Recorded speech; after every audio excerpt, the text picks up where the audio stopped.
ஹரே கிருஷ்ணா. ஓம் நமோ பகவத்தே வாசுதேவாய. ஹரே கிருஷ்ணா. ஸ்ரீமத் பாகவதம் ஸ்கந்தம் 9 அத்தியாயம் 24. பரமபுருஷ பகவானாகிய ஸ்ரீகிருஷ்ணர் என்னும் தலைப்பில் பதம் 65. யஷ்ய ஆனனம் மகர குண்டலம் சாருகர்ண பிராஜத் கபோல சுபகம் சவிலாஷஹாசம் நித்யோத்சவம் ந தத்ருபுர் திருக்ஷிபிஹி பிபந்தியோ நார்யோ நராஸ்ச முதிதாக குபிதா நிமேஷ்ச. ஹரே கிருஷ்ணா. இதோட டிரான்ஸ்லேஷன் பார்த்துட்டோம். பர்போட்டும் போன ஆடியோவில் பாதி பார்த்துருக்கோம். பேலன்ஸ் இப்போ பார்க்கலாம். பகவான் ஸ்ரீ கிருஷ்ணரை அறிய ஒருவன் தகுதியுடையவனாக இருந்தால் அல்லாது மண்ணுலகில் பகவான் ஸ்ரீ கிருஷ்ணர் அவதரிப்பதன் மகிமையை ஒருவனால் உணர்ந்து கொள்ளவே முடியாது. ஸ்ரீ கிருஷ்ணருடன் நெருங்கிய உறவு கொண்டிருந்த போஜர்கள், விருஷ்ணிகள், அந்தகர்கள், பாண்டவர்கள், வேறு பல அரசர்கள் ஆகியோருக்கிடையில் கிருஷ்ணருக்கும் பிருந்தாவன வாசிகளுக்கும் இடையிலுள்ள நெருங்கிய உறவு குறிப்பாக கவனிக்கத்தக்கது. அந்த உறவு இந்த ஸ்லோகத்தில் நித்யோத்சவம் ந தத்ருபிர் திருஷ்பிகி பிபந்தியக என்ற சொற்களால் விவரிக்கப்படுகிறது. பிருந்தாவன வாசிகள் குறிப்பாக இடைச்சிறுவர்கள், பசுக்கள், கன்றுகள், கோபியர்கள், கிருஷ்ணரின் பெற்றோர்கள் போன்றவர்கள் இடையராது பகவான் கிருஷ்ணரின் அழகிய அம்சங்களை பார்த்து ரசித்த போதிலும் அவர்கள் ஒருபோதும் திருப்தியடையவே இல்லை.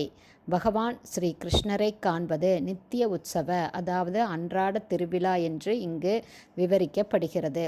பிருந்தாவன வாசிகள் கிட்டத்தட்ட ஒவ்வொரு கணமும் பகவான் கிருஷ்ணரை பார்த்து கொண்டு இருந்தார்கள். ஆனால் பகவான் கிருஷ்ணர் பசுக்களையும் கன்றுகளையும் மேய்ப்பதற்கு வனத்திற்கு ஓட்டிச் செல்லும் போது பகவான் கிருஷ்ணருடைய தாமரை பாதங்களை தாங்கிக் கொள்வதற்கு தங்களுடைய மார்பகங்கள் கூட போதுமான மென்மையுடையவை அல்ல என்று கோபியர்கள் எண்ணியதால் அந்த பாதங்களை தங்களுடைய மார்பகங்களில் வைத்து கொள்ளவும் அவர்கள் துணியவில்லை. அத்தகைய தாமரை பாதங்கள் மணலில் நடந்து செல்வதையும் உடைந்த கல் துணுக்குகளால் துளைக்கப்படுவதையும் கண்டு அவர்கள் மிகவும் மனம் வருந்தினார்கள்.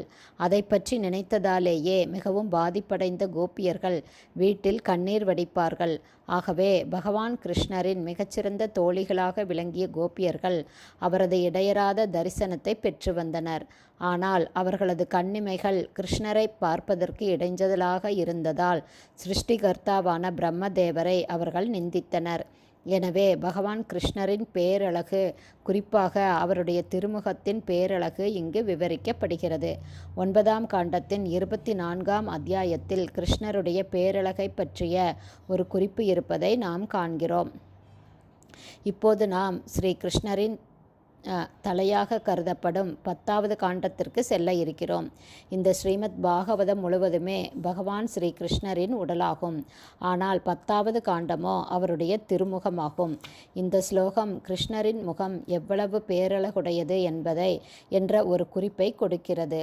பகவான் ஸ்ரீ கிருஷ்ணரின் அழகிய கன்னங்கள், அவரது உதடுகள், அவரது செவிகளிலுள்ள ஆபரணங்கள், தாம்பூலம் தரிக்கும் அழகு ஆகியவற்றுடன் கூடிய புன்னகை பூத்த அவரது திருமுகத்தின் ஒவ்வொரு அம்சங்களையும் நுணுக்கமாக கவனித்த கோபியர்கள் உன்னத ஆனந்தத்தை அனுபவித்தார்கள்.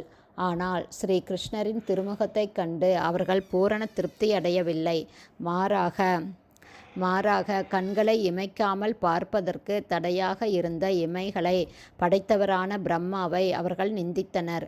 ஆகவே பகவான் கிருஷ்ணருடைய திருமுகத்தின் பேரழகானது பகவான் கிருஷ்ணரின் நண்பர்களான இடைச்சிறுவர்களையும் பகவான் கிருஷ்ணரின் முகத்தை அலங்கரிப்பதில் விருப்பமுடைய யசோதா மாதாவையும் விட கோபியர்களால் நன்கு உணர்ந்து போற்றப்பட்டது. ஹரே கிருஷ்ணா. ஸ்ரீமத் பாகவதம் ஸ்கந்தம் 9 அத்தியாயம் 24. பரமபுருஷ பகவானாகிய ஸ்ரீ கிருஷ்ணர் என்னும் தலைப்பில் பதம் 65 ஸ்ரீல பக்திவேதாந்த சுவாமி பிரபுபாதாவின் விளக்க உரை இத்துடன் நிறைவடைந்தது. ஹரே கிருஷ்ணா. குருதேவ்க்கு ஜெய். பிரபுபாதுக்கு ஜெய்.